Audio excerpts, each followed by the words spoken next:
They just let me know when they are all set.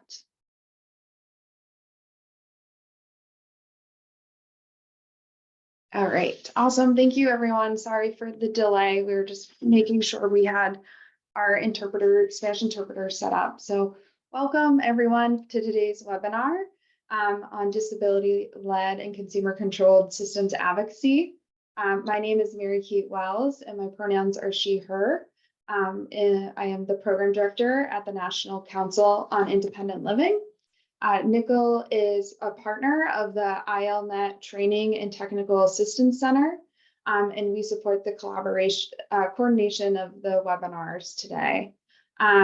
Today, your moderator will be Jessica Podesva, Director of Advocacy and Public Policy at Nickel, National Council on Independent Living, and she will join us momentarily.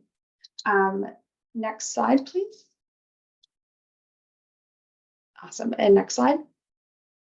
Today's presentation is brought to you by the Administration for Community Living at the United States Department of Health and Human Services in conjunction with the ILNet.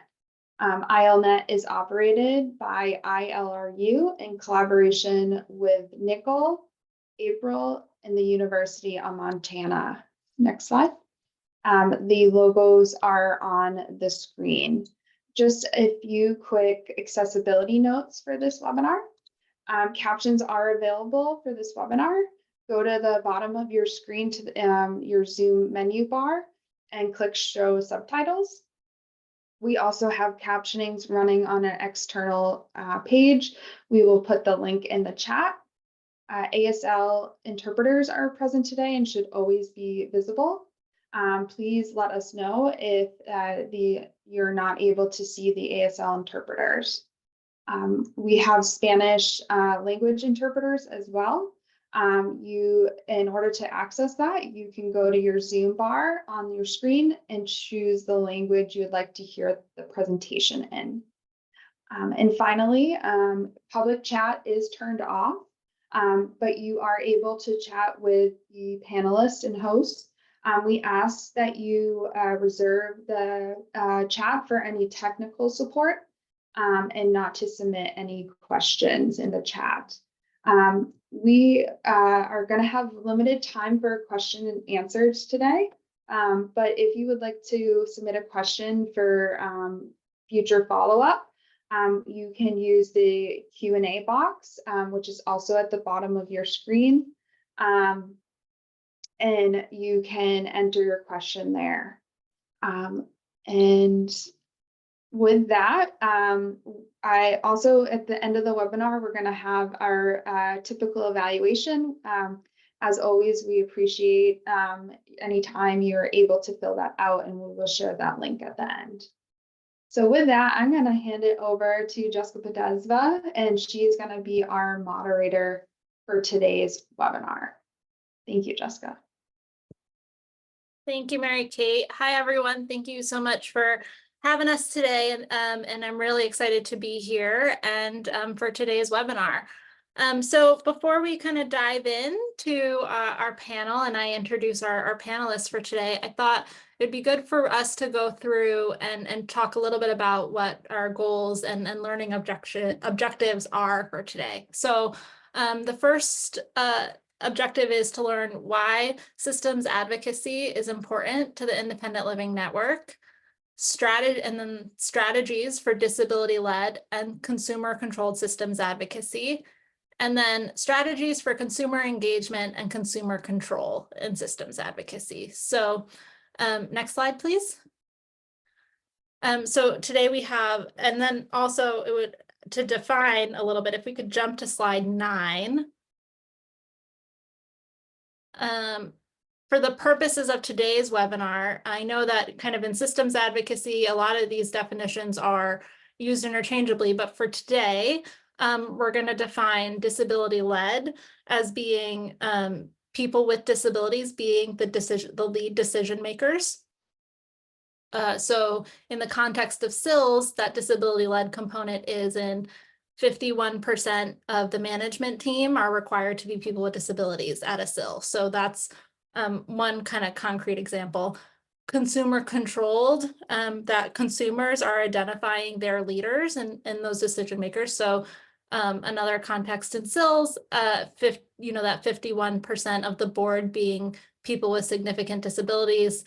The board oversees an executive director. That's kind of that consumer control piece there.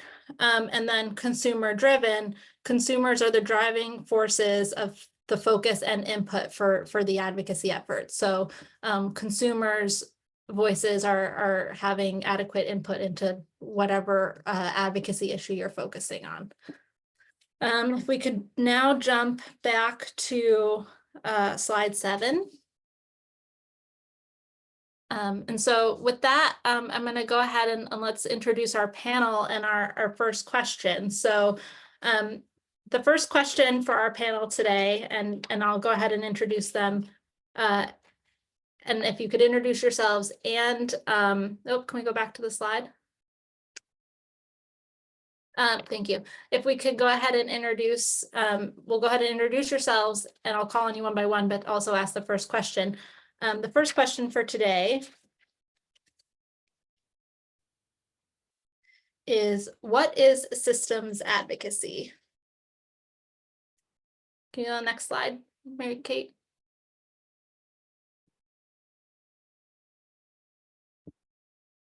What is systems advocacy? So we'll start with Felix. And we, since you came on camera first, we'll go ahead and start with you. Felix is a community organizer at the Boston Center for Independent Living. So Felix, you want to go ahead and introduce yourself and start the first question? Yeah, absolutely. Like Jessica said, I'm Felix Jordan. I'm a community organizer at the Boston Center for Independent Living. I think as people who work in independent living, as folks with disabilities, who sort of collaborate in getting services with the state, I think a lot of people, both who work at SILs, who get services from SILs, or get services through SILs, rather, I guess. I think we sort of know a lot of these issues and are able to connect the dots that a lot of people aren't. And I think systems advocacy is sort of that way that people are able to sort of get our needs met. But I also think it sort of extends the legacy of disability rights and that larger movement, I guess, if that makes sense. Thank you so much, Felix. Our next panelist is Rosalie Einrich from the Southeastern Minnesota Center for Independent Living, and she is the Strategic Initiatives Director. Rosalie? Thank you, Jessica. My name is Rosalie Eisenreich. You were close, Jessica. My last name. We also just received a request for a visual description. So just real quick for me, folks, this is Jessica Podesta. I am a white woman wearing a white sweater, sitting in my home office with long brown hair. Rosalie, sorry. Yeah, no worries. My name is Rosalie Eisenreich, and I'm located in Minnesota. I am a 30-something Caucasian woman with long wavy brown hair that is up in a bun, and I've got this wonderful crazy color patterned sweater on today, and I'm coming from my home office. My role is with SIL, and I'm also part of Minnesota's Statewide Independent Living Council. And systems advocacy, for me, it's about relationship, and it's about that relationships and power dynamics.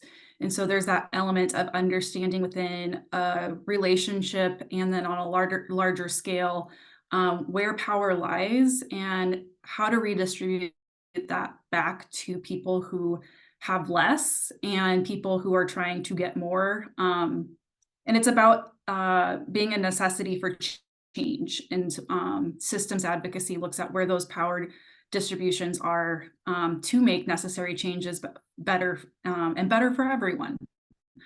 And it's more than something that's just legal or policy. Really, it's about community, and it's about community building first and foremost. And so it's really essential to start there, but that's systems advocacy, those four main points to me.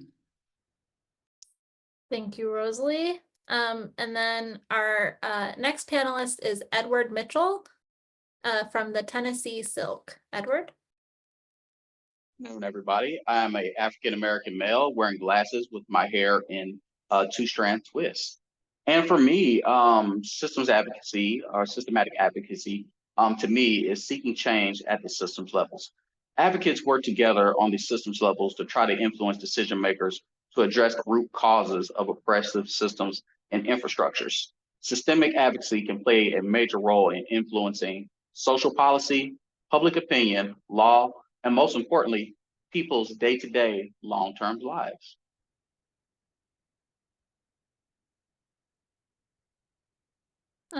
Thank you so much, Edward. Did we lose a panelist? Let's dive into our next question, and hopefully Felix is able to rejoin. Our next question, and this is for Rosalie, Felix, and Rosalie and Felix, and hopefully Felix can jump on. Why do we do systems advocacy, and why do we need it? We know that it's an essential part of the independent living movement.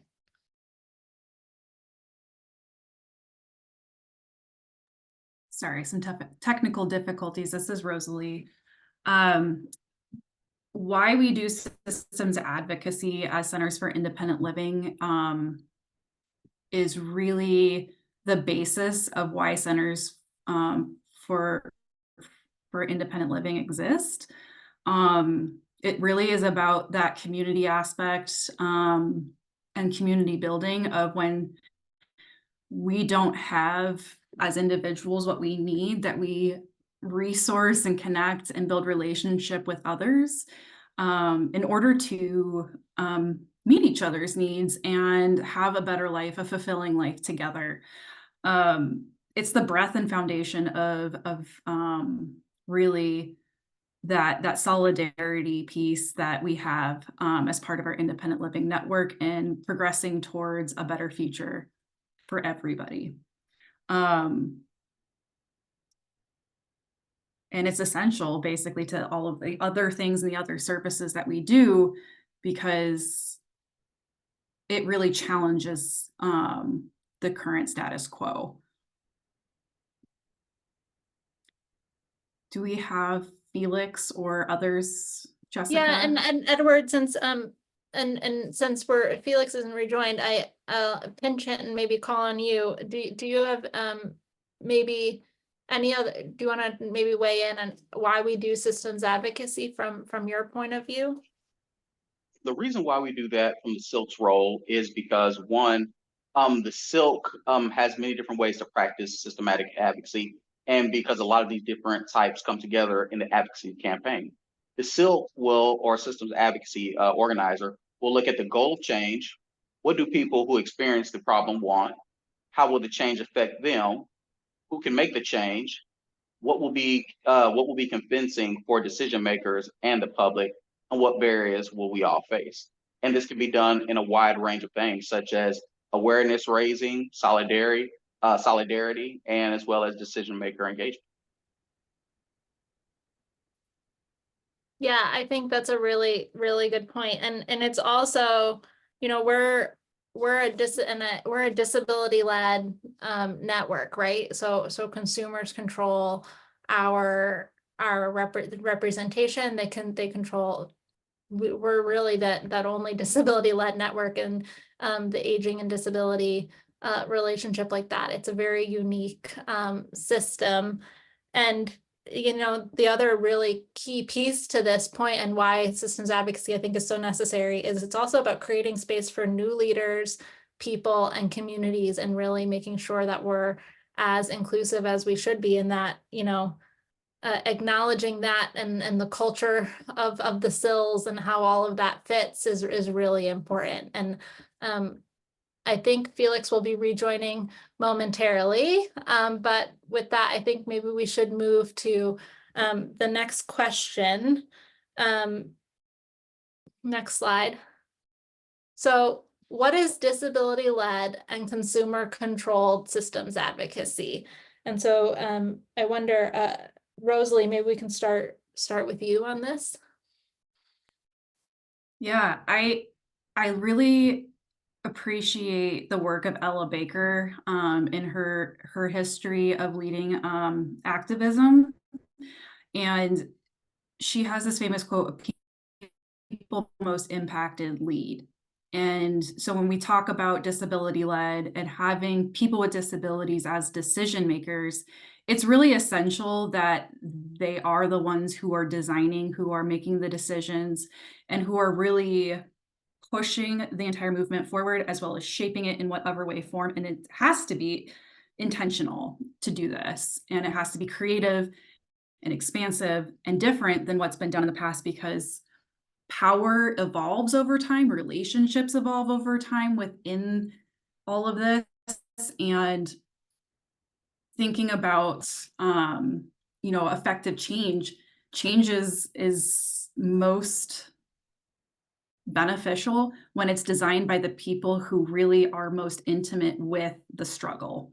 And there's something that just lacks, or it's very easy to then stray from what is going to be most challenging, but also the most beneficial if you don't have people closest to that impact who are making those decisions. So for me, that's why, having people with disabilities, regardless of, their background or station in life, that they're there and they're part of your board, because they're going to be the most passionate and they're going to be the most open. You're going to need people who have lots of different skills and creativity to do lots of creative things. And so it really is about, again, that community aspect, that relational aspect of go to the people that have the most experience. And this is really countercultural to American culture, where you have to have a degree, where you have to have all of these different things, or people that in high positions. And really, at the end of the day, like, we're most effective when for making the change that our community needs, when the community is the one doing the work. Yeah, and do we have Felix back? Because I think this next, it says Felix is back. So Felix, are you back? Mary Hi, Kate? yeah. Okay, there you are. Excellent. Yay for technology. Thank you, Rosalie. I think that goes really well. And my question, Felix, for you then is, to some of the points that Rosalie said that were the most effective when we're really meeting people where they're at and engaging.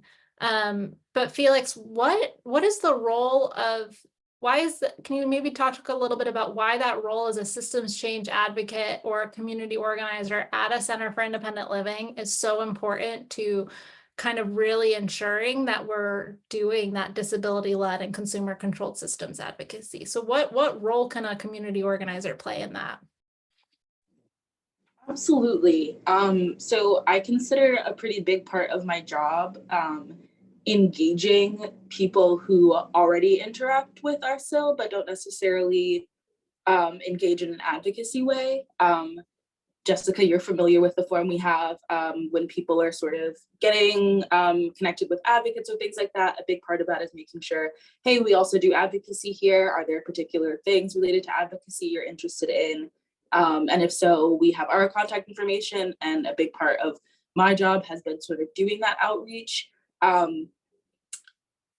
Yeah, I just think it's really important to know that, like, when we talk about people being in charge of the services they get, it's not just, oh, I want this kind of care, but it's also making sure that people know that they can sort of mobilize around, issues that relate to them. So with the PCA cuts that have been proposed in Massachusetts, like letting people who are PCA service consumers know that like people are trying to put care on the line. This is what we're doing, and what people want and what people need. I think it's a really important way of being like, this is what's happening sort of in legislature, but also what do you need that's not happening?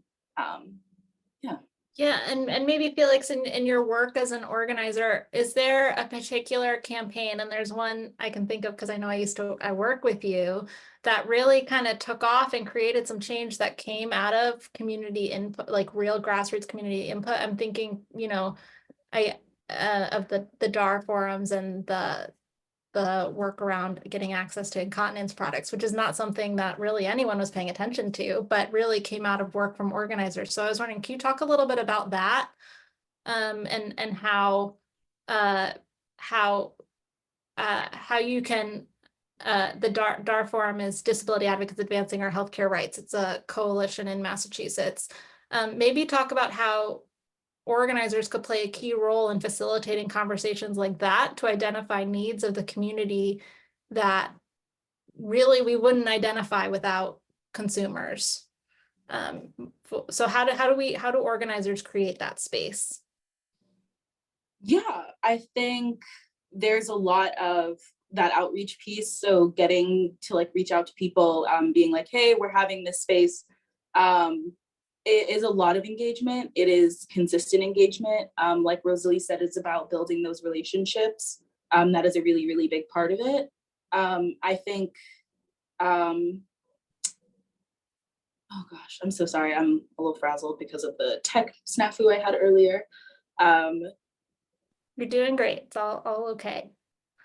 But I think with the DAR Forum, there's a lot of just sort of facilitation.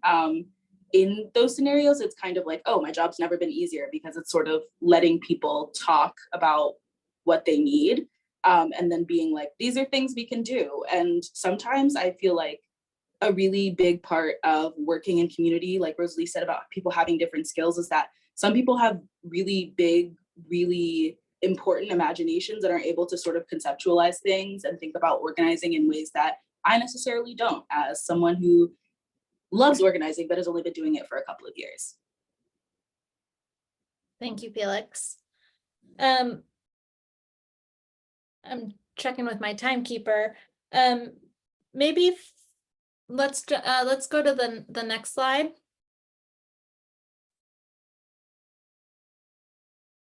And Edward, this Felix is for you. We talked a little bit about the role community organizers can play, but how can SILCs participate in systems advocacy?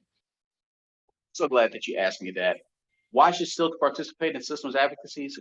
One, systems advocacy involves collaborative efforts to effect comprehensive modifications in policies, laws, or regulatories at the municipal, regional, or national levels. SILCs can formulate and implement long-term strategies that impact change for individuals with disabilities. And the reason for this exclusively is the SILCs do not provide direct services. And thirdly, the SILC embodies the disability community. We are collaborative. We collaborate with all organizations promoting the independent living philosophy. Some of the other key takeaways from the SILC is the role of the state plan. And I don't want anybody to think of the state plan as a massive, nobody can understand.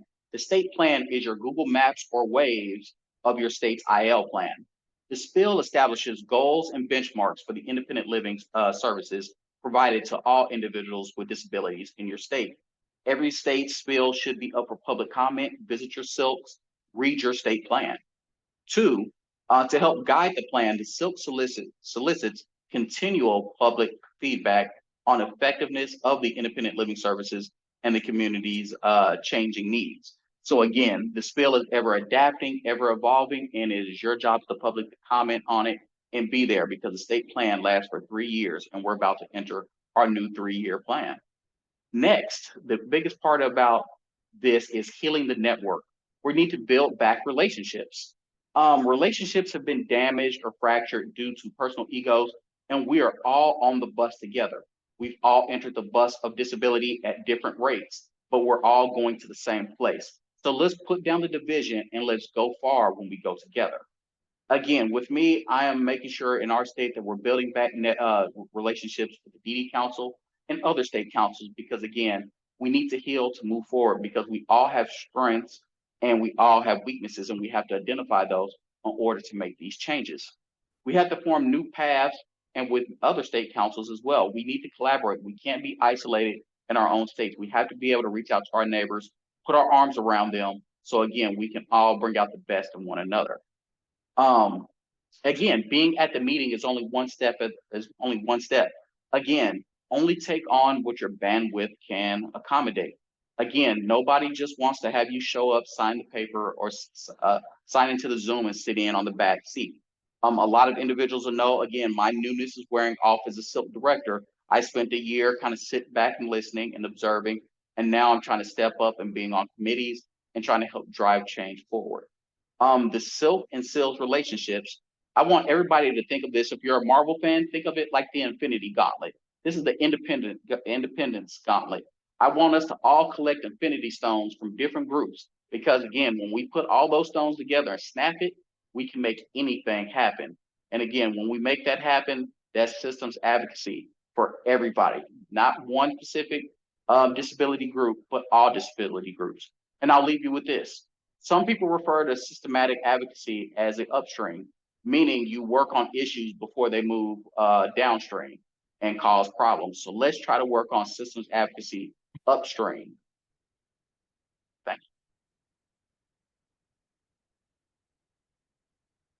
you. Thank you so much, Edward. To that point, you know, having everyone work together is really an important piece of systems change. So Rosalie, can you maybe talk a little bit about different examples on how to bring together different voices in your state, and how we can maybe use those different voices to continue making progress in systems advocacy, even when political environments seem impossible? I know right now we're kind of dealing with that. So maybe you can talk a little bit about that.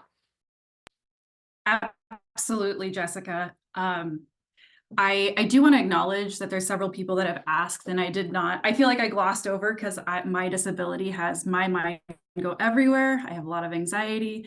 So I do want to just make sure that everyone knows we all here today are people with disabilities leading disability-led systems advocacy.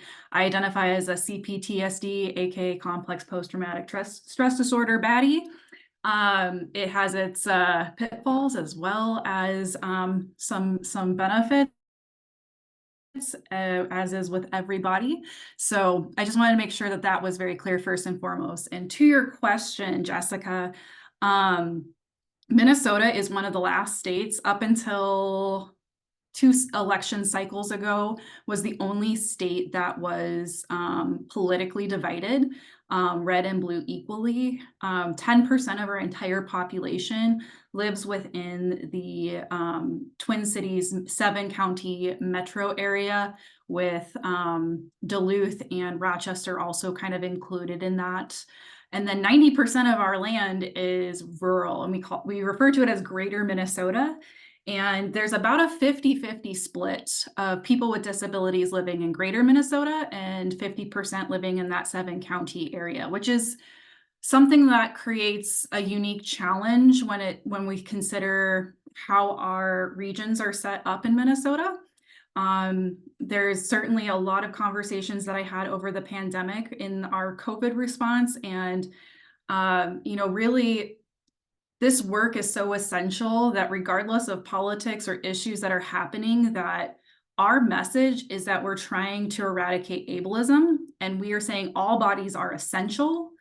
Everyone is important, because at the end of the day, like, we want all humans to be treated on the basis of the fact that we share humanity, and not on, you know, whether you can walk, whether you can or cannot hold a job, or what country you were born in versus, you know, just another culture. Like, these are all things that we are constantly judging people on. And we really, as a whole community here in the United States, and I mean, this just goes globally too, we're subject to the political powers at hand. And we need to understand that politics are a sensitive subject, but we are nonpartisan in our message and in our mission. And any political party, any political issue that does not care for people and their bodies and makes a better world, that is an important thing that really equalizes the conversation. And so systems advocacy here in Minnesota, you know, we really focus on that message first and foremost, to really talk through a lot of the issues that are at hand, and really, it goes back to relationship.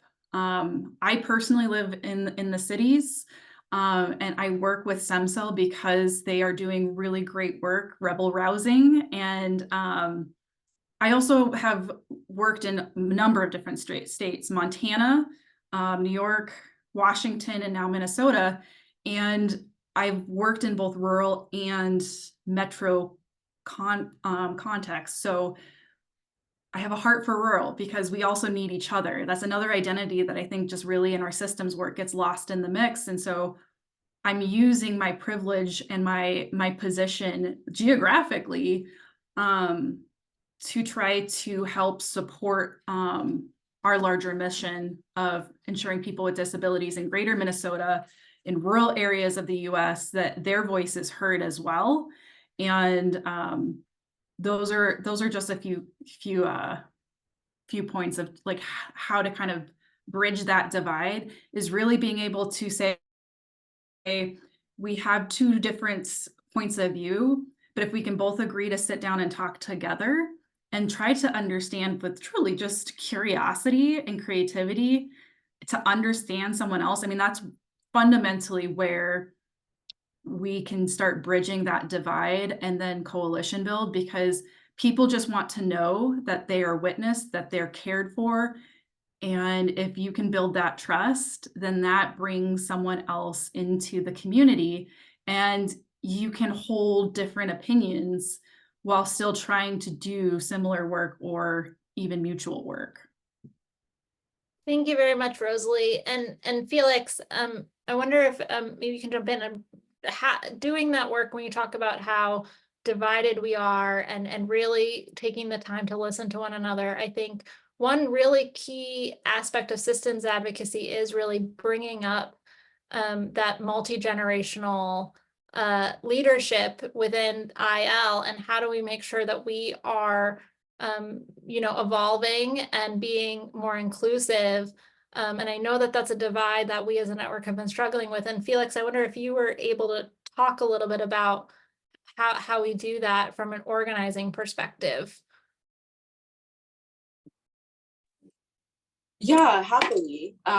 So I think, at least I'll say in my experience, both as a Black person with a variety of mental health conditions, as well as who comes from a family of folks who have mental and physical conditions, a lot of particularly older people of color don't necessarily see themselves as disabled, and may see themselves as like, oh, just having a condition or using a walker or XYZ, rather than like having that disabled identity, and may hold another identity either as their primary, their only, as a bigger part of their identity.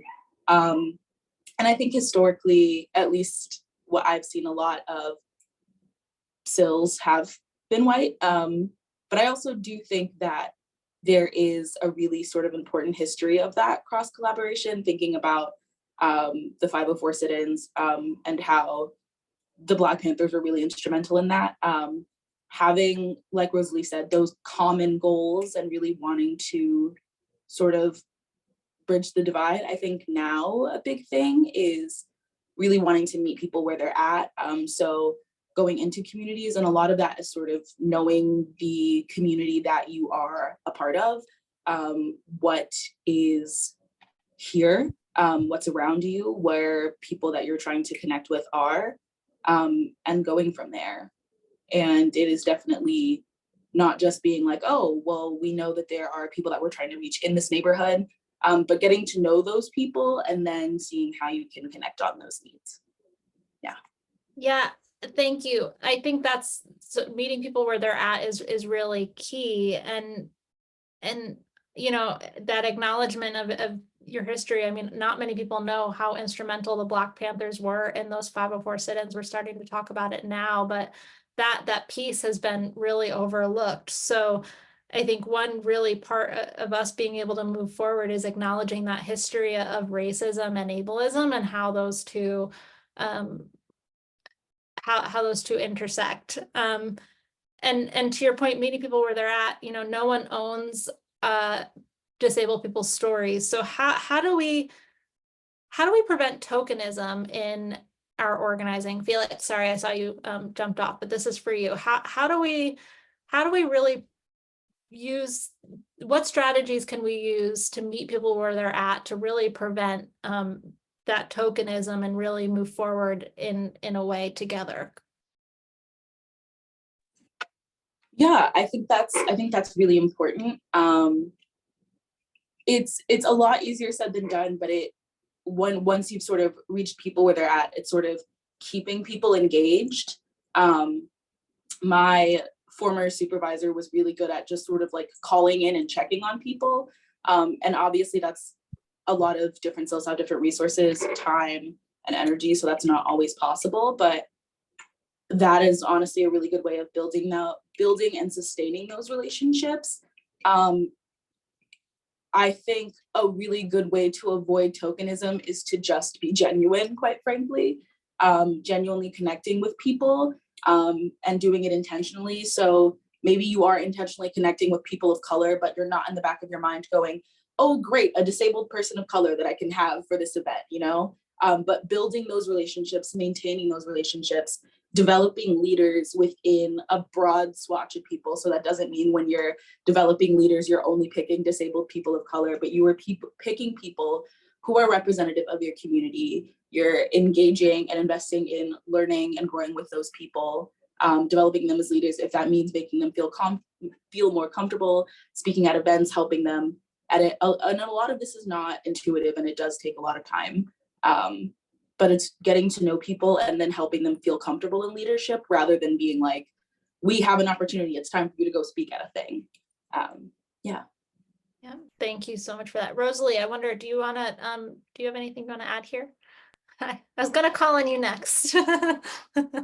Yeah, I really appreciate everything Felix said, and it reminded me of just like one of our best partners and really a leader in disability advocacy in Minnesota has been Out Front Minnesota, which is a two-spirited LGBTQIA advocacy organization and nonprofit. So, you know, when I think about tokenism, you know, one of the first, I approached their executive director, Kat Rohn, as well as one of their training directors. And basically I said, hey, you guys are doing amazing work without and you were doing it effectively in public policy. And that is how I initially, you know, got to know who they were. And, you know, their mission, their vision about community really aligns with our mission as independent living movement.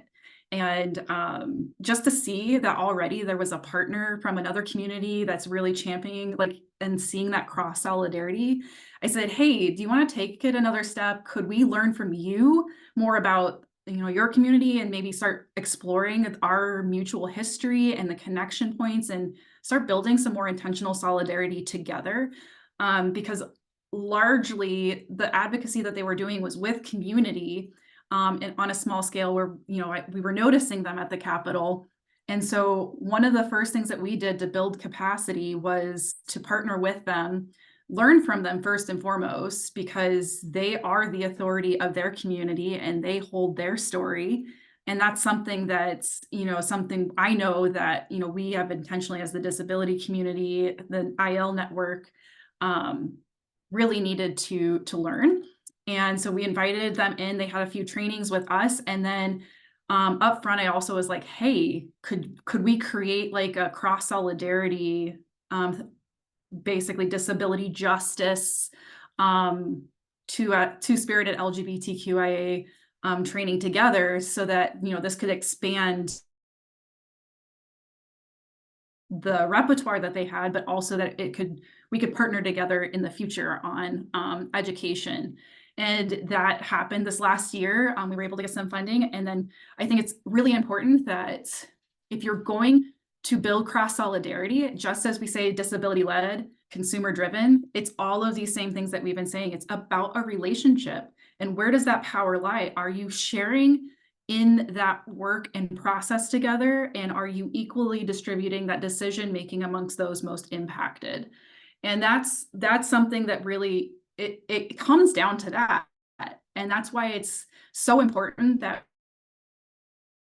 we build relationships within our network and that we build this consensus, because we don't have that right now in Minnesota. We're working on it.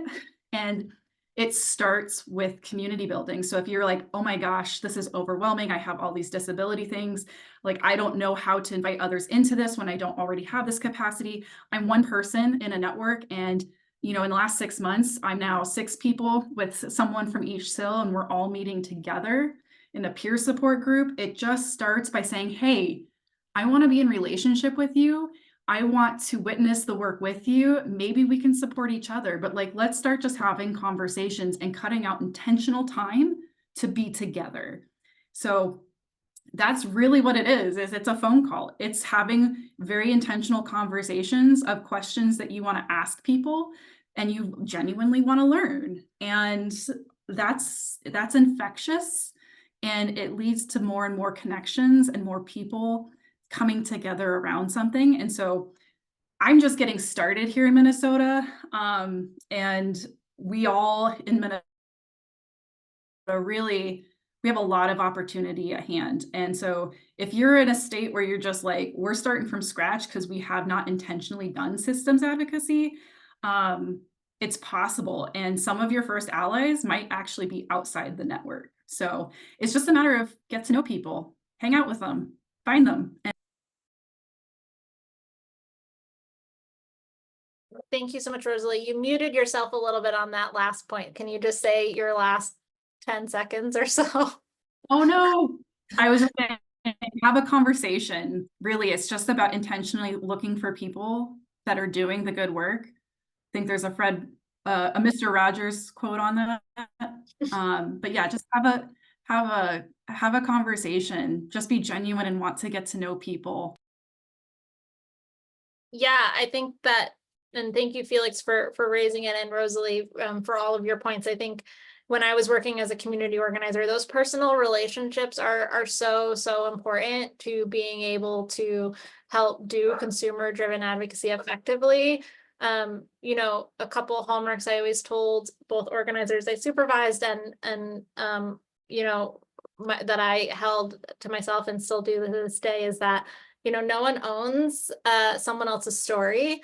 That the person whose story it is has the right to choose when and how that story is told all of the time. And when you're asking people to trust you with their story, that is a huge privilege. And so those personal relationships are so key in being able to support someone in telling their story, and just couldn't agree more with all of that was said. I'd like to now open it up to all of our panelists and really start talking about what are the barriers for both Centers for Independent Living or state independent living councils to do systems advocacy, and how can we better bridge that gap so that SILs and SILCs can work together? And maybe Edward, maybe we start off with you. I can only speak for our SILC.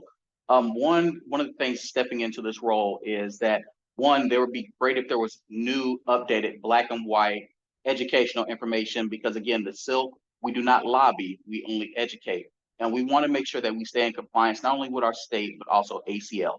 So if there could be clear guidance from both to know exactly this, if we look at a Venn diagram, this is what we're in for, education. This is exactly when we step into lobbying. So then we can pass that information and make sure that our boards stay trained and up to date, so then they feel great, and also center directors feel great, to make sure that we're not crossing over into being, a lobbyist. And again, we are educating and moving the system's change forward. Thank you, Edward. Rosalie, and then Felix, and then there's a really good question in the Q&A that I want to add in. Awesome.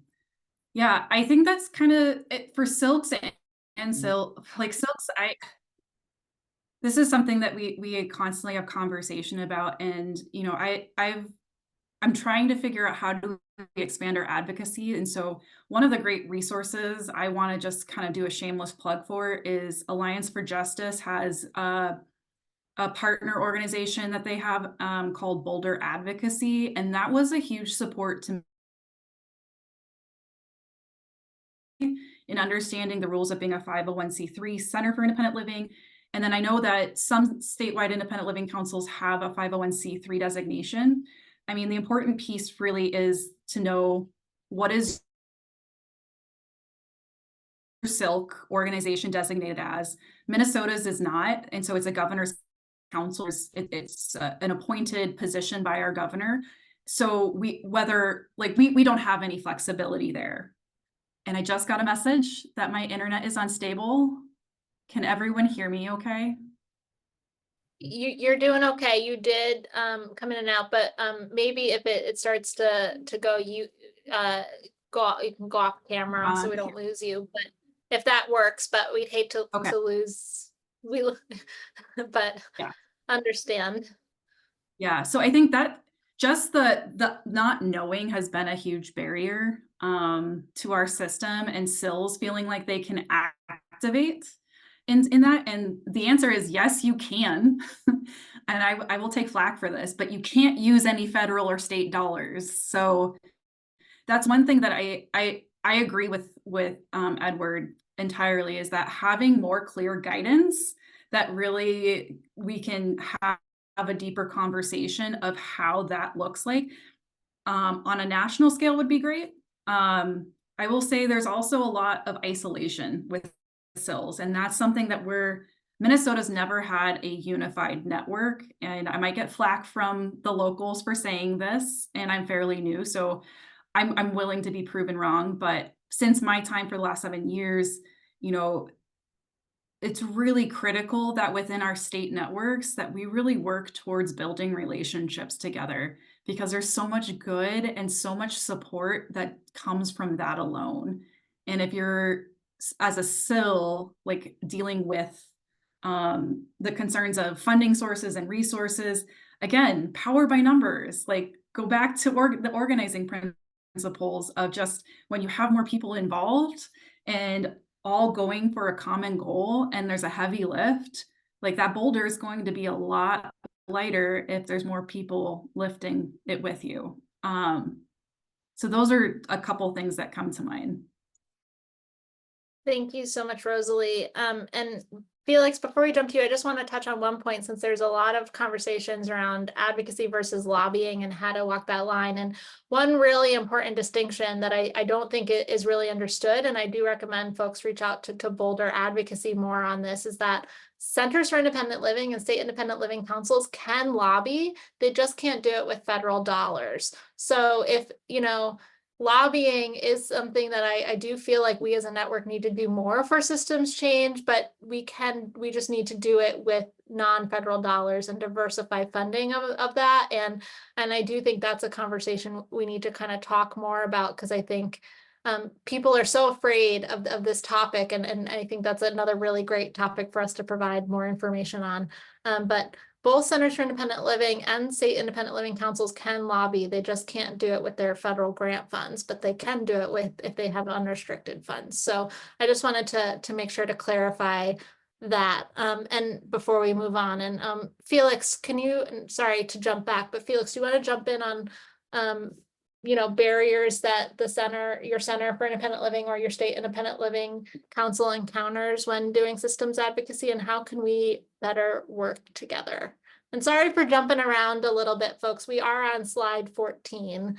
I did go a little rogue to have a conversation, but we are on slide 14. Yeah, I think the biggest one that comes to mind is that our SILs are like spread out. So Massachusetts has 10, which is really great. But it does mean that we, I think, need to get better at like keeping in contact. I feel like the directors talk to each other a lot more than us as advocates do. And that has definitely partially been on me because I have not reached out to every other SIL in the state and been like, who are these advocates? There are a few of us that work together really well and really frequently, but I think in terms of us like having a united front, not necessarily working together on every single issue, but just kind of knowing who each other is and working together, I think is something that I would like to see improve, definitely.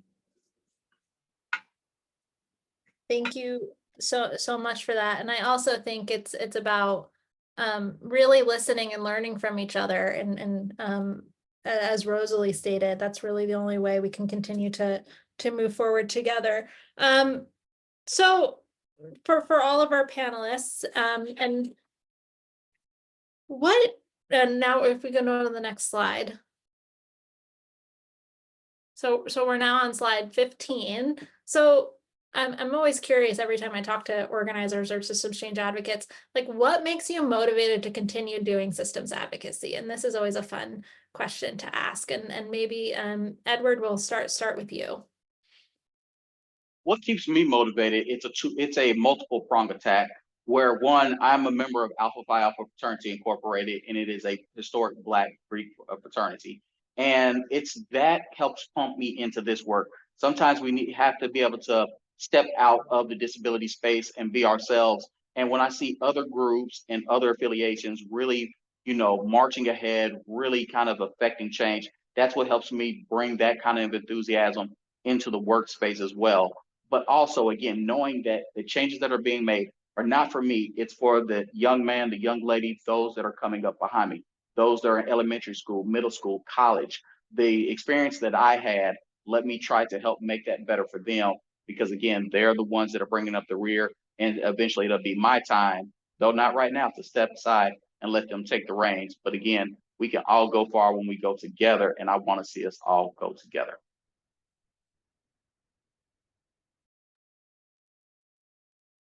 Thank you. Rosalie? Yeah, I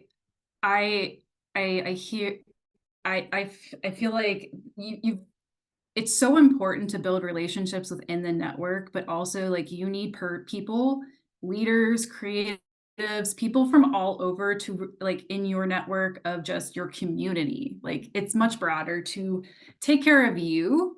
And that's something that's really critical that I have learned in this role. I've recently come to a better understanding of this new body reality that I have in my disability. And it is essential, like, and regardless of disability justice principles, like organizing and organizers are constantly taught, if you go to a great organizing training, is that you have got to take care of yourself first and foremost and find that balance for yourself, because this work will burn you out. I identify as a millennial burnout as well, and I'm trying to recover. So I'm in recovery of trying to figure out that balance, because my disability specifically ties into being forced to be an advocate at a very young age. And I'm just now finding like I choose this work. I'm not forced to do it. And so go to therapy, have your network of people who are behind you where you can just be human and not talk about disability. Have people with disabilities outside the network of, the independent living movement. Like, find ways that just fill your cup, find the people that are going to truly care about you, because at the end of the day, like that is essential to making this change sustainable. And when you can take care of yourself, then you can take care of others. And that has to be balanced. And that is anti-capitalistic, because we are constantly forced in our culture to be, you have to be productive, you have to be successful. Rest is resistance. Rest is essential. And you need to protect that for yourself as well as for all of the people around you, and communicate your needs with the other people that you are working with in this systems advocacy. But it's essential that you need to have that carved out,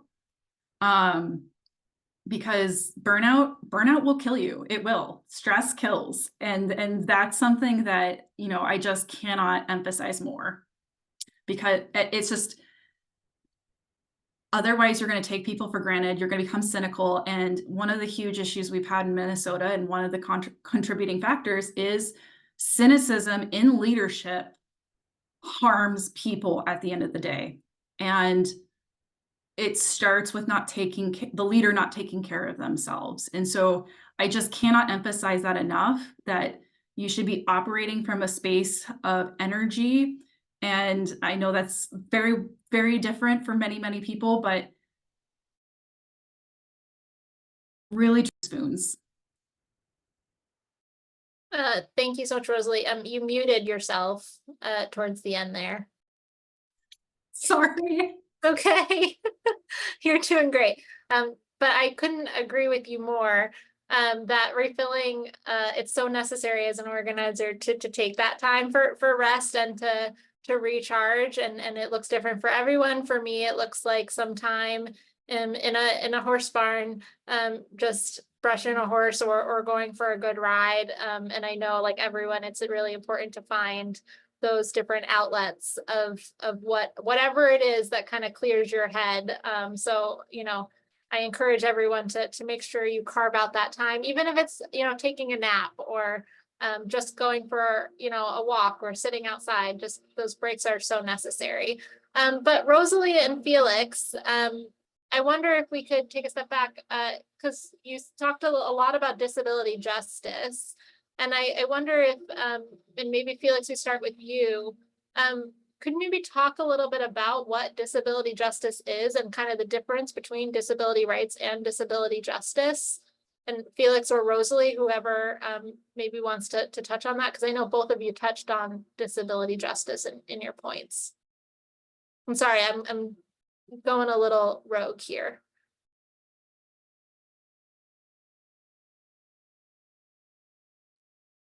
Felix, you online? I feel like this would be great for you to start up.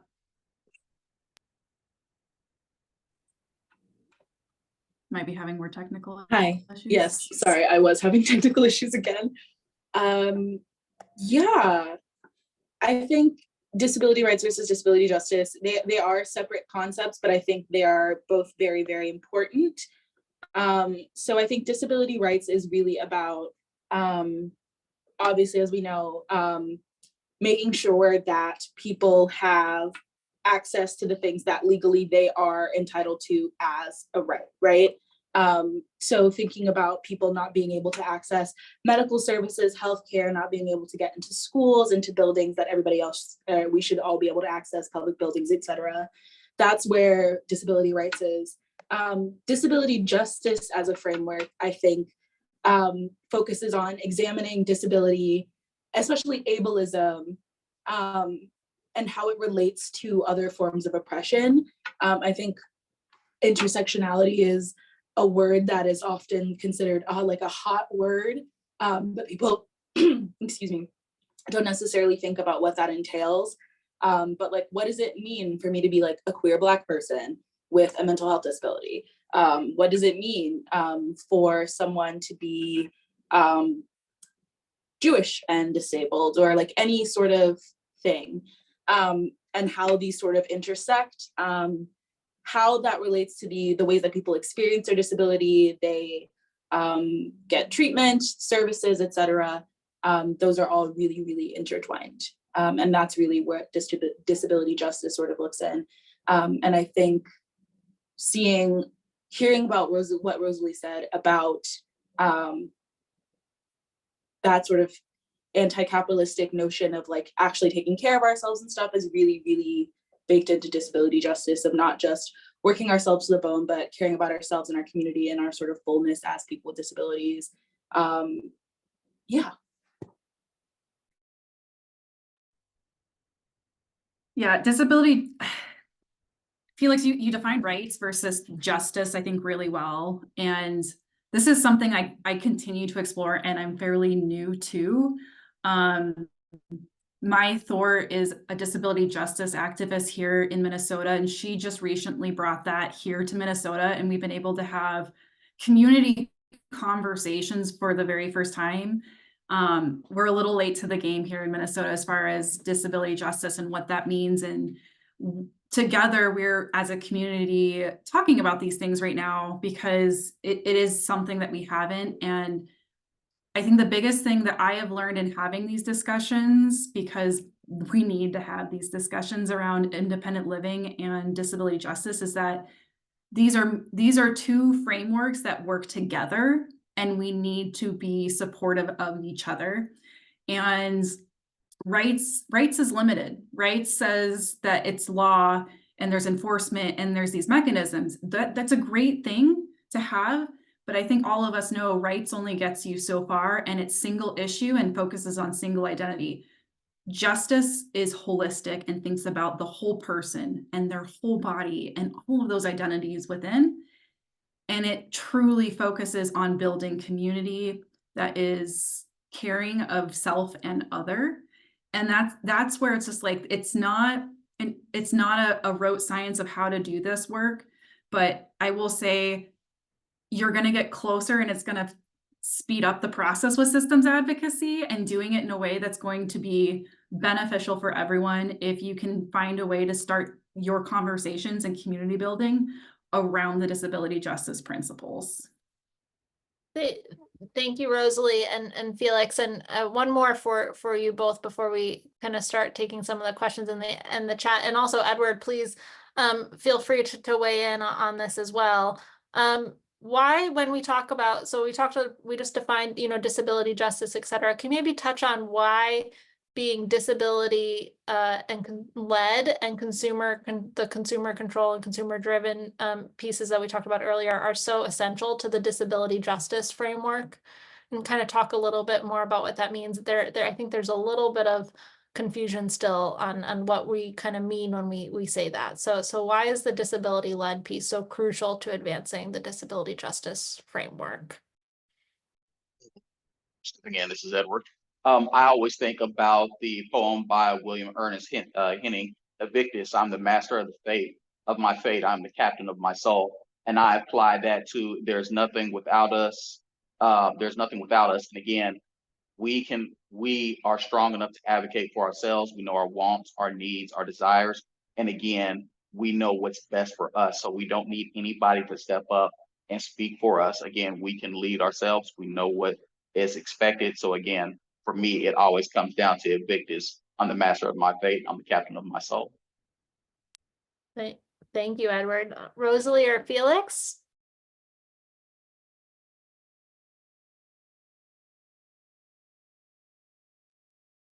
Could you please repeat the question real quick? And Felix, sorry, I'm waiting for you, No, Felix. that's okay. So I think, there still seems to be a little bit of confusion kind of in the chat. So I was just wondering if you talk a little bit about why the disability-led piece, as we kind of defined it earlier, that disability-led, and then the other aspects of consumer control and consumer-driven advocacy are so important to advancing the disability justice framework. I'm just going to come right out and say it because I was like, oh, this is a point I wanted to hit home. And I might, if there's people from Minnesota on the call, I might get flack, but I'm not going to hold back, because I think there's a distinction between being an ally and being an advocate. It is only in the disability space of advocacy that we have these advocates and self-advocates. And that is something that if I could abolish tomorrow, I would do immediately, because you wouldn't put a white person like me on a committee for African-American rights unless I was in some sort of consultation role, but I shouldn't be a decision maker, because that is not part of my identity, and that would be counterintuitive to the community. That's not okay. That's not okay. That's not moving forward. It's not progressive. So why do we do that in disability advocacy spaces? Why do we demote and devalue the voices of people with disabilities in these spaces? And I will say that this ties right back into a barrier that we were experiencing in Minnesota. Minnesota's advocacy has always been highly organizational and institutional in that regard. And there's been great things that have come from Minnesota. We were the first in the nation before even President Kennedy to deinstitutionalize, but we rely so heavily now on providers that we have per capita the most group homes, and we have one of the largest and hardest jobs in advocacy here because it is completely provider controlled, and the advocacy that wins and gets the sympathy of our legislators right now are two organizations that are 501c6s that literally lobby for providers, and they have massive amounts of money because we spend so much money on home and community-based services. And even organizations that historically have done good, like the ARC, there's a lot of situations out there where, you know, I don't want to name names, just did, but you need to stop using people with disabilities as props, and they need to be actually the master of their own voice and be able to amplify that. It's probably one of the most infuriating pieces of trying to advocate in Minnesota is not knowing who is your ally, because the history is so deep of that systemic ableism, because we have not been able to clearly define that boundary of who gets to make the decision, who gets to mold that policy piece, and who gets to speak on their own behalf. It's hard. It's very, very hard. So that's my 2 cents. Felix, I wonder if you could jump in on that. Do you have anything you want to add to what Rosalie said? Yeah, I think that is such an important point. Proximity to an issue does not make you an expert on an issue unless you are in that. So I really, really appreciate Rosalie's point in that way. I think for me, it's very simple. It's just to Edward's point, like nothing about us without us. Like we can't be making serious decisions for a group of people that are not able to advocate for themselves. In that way, it is extremely ableist to assume that people with disabilities cannot / are not interested in advocating for themselves. And I think we see that a lot. Sometimes they're sort of surprised, or the feeling that like people with disabilities are like childlike, which is obviously ableist, incorrect, and a tale as old as time. But I think it's so important to have people shaping the world that they want to see for themselves, for people like them. And I think that there's the phrase that people with disabilities are natural problem solvers, because we have to figure out so many ways to do the things that we do in our everyday life.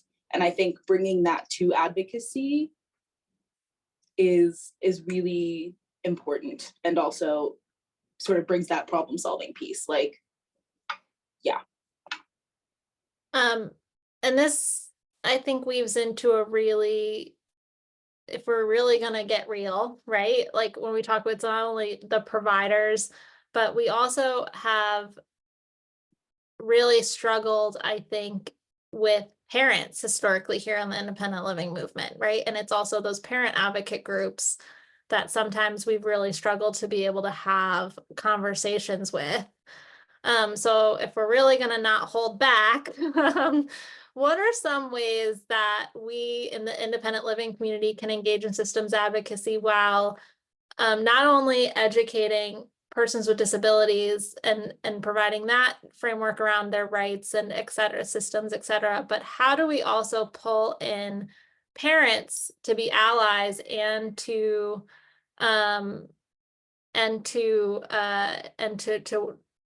be allies in our work? I was just going to add on, because I'm seeing lots of comments about, well, you have to be a vested stakeholder. What about being a parent of a child, or someone who who is not verbal, who cannot have the capacity. And again, that goes back to, I think, my first point, which was you have to have a good definition and a community shared language of allyship versus advocate activist. And again, you have to go back, people most impacted lead. And so this has been a struggle in Minnesota because we have the ARC, and the ARC was established in Minnesota. So it is a struggle right now because not only do we have really strong organizations, but parents really, I mean, they're searching, they're desperate right now for, so many individuals who cannot advocate and would be taken advantage of because they don't have either the physical voice, the cognition, et cetera, whatever that barrier might be.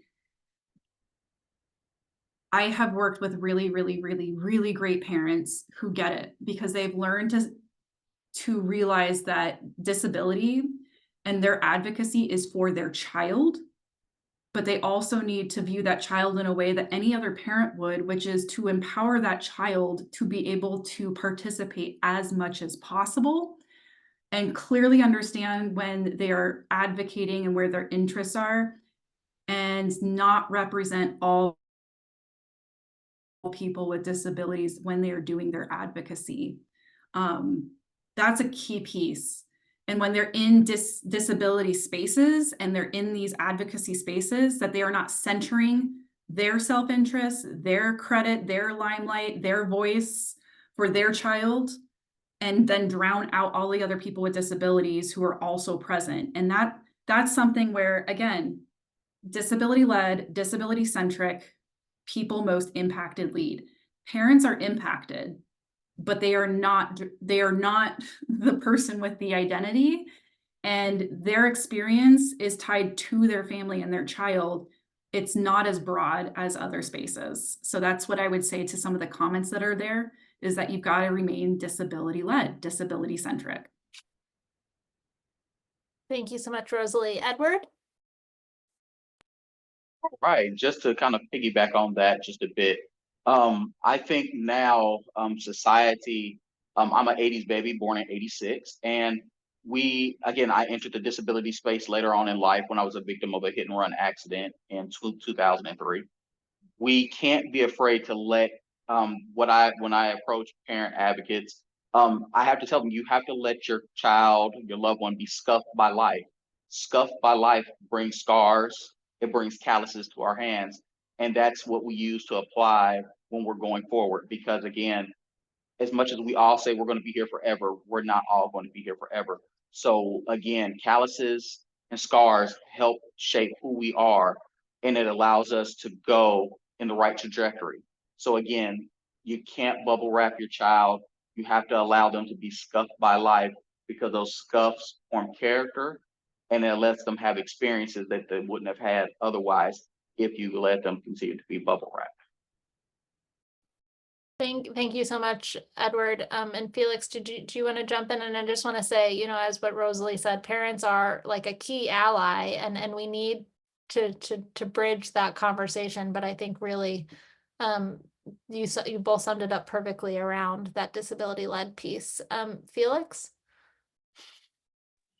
Yeah, I was going to say something. I don't think I could have said it any more perfectly. I think it makes total sense that parents want nothing but the best for their children. They want to see their children succeed. And they get involved because they want there to be more ways for their children to succeed. They want there to be pathways for their children to do all the things.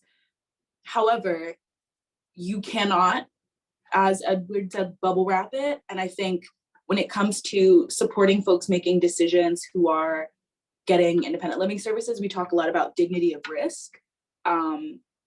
And I feel like we need to ensure that we're allowing people to have that dignity of risk, even in situations with their parents. And when it comes to advocacy, sort of like when Rosalie said, we need to make sure that people who are sort of risking the most or gaining the most are the ones who are most centered.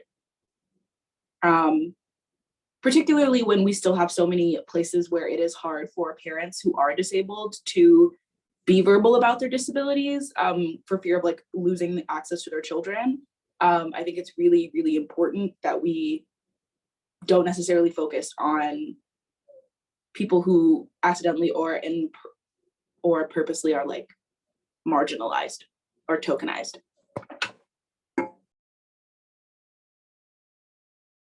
Thank you very much, Felix. I appreciate that. We have about 5 minutes left, so maybe we can touch on one topic, one question from the Q&A. So for all of our panelists, and I really think this is a good one because it hits on that consumer controlled piece in the systems advocacy of our own independent living program. So the question is, because ILCs are often nonprofits and locally controlled by the boards, how do you recommend advocates push back on their local ILCs or SIL's priorities that are not in alignment with or disconnected from community needs? And I think this is really good timing for this question because there's some opportunities for that. So Edward, could you maybe touch on ways that folks can get involved on the state plan, and then you know, Felix and Rosalie touch on it from the SIL perspective? All right, getting involved on the state plan. Again, the state plan is up for public comment, but to really affect change, anybody can do it. But again, we are always looking for board members. Contact your local SIL, speak to that director, get on the board, because again, we need to have everybody's voices. The SILC is the combination of everybody's voice inside their state, and we need all different types of disabilities and people ready to serve.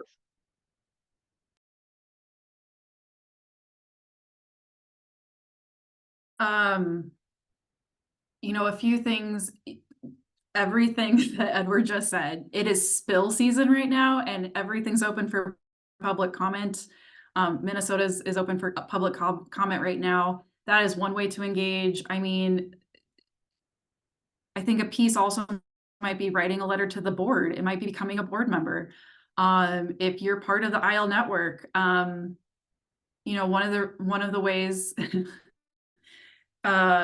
is that you can talk to ILRU about, you know, try to have some education around, again, like what maybe it's just a lack of education, and ILRU can help with that. And going back to the actual statute, it's, you know, having conversations first and foremost to, you know, communicate where the priorities are misaligning, I think is a really important piece of just trying to have that understanding conversation. But if you have to then escalate other ways, I mean, there's training, ILRU, Nickel. I mean, I probably shouldn't speak for Nickel since they're online, but you're part of an entire network. So public members and staff should feel empowered to be able to reach out to other people in their network to gain peer support, as well as, you know, contact all of our associations. Like, you're not alone.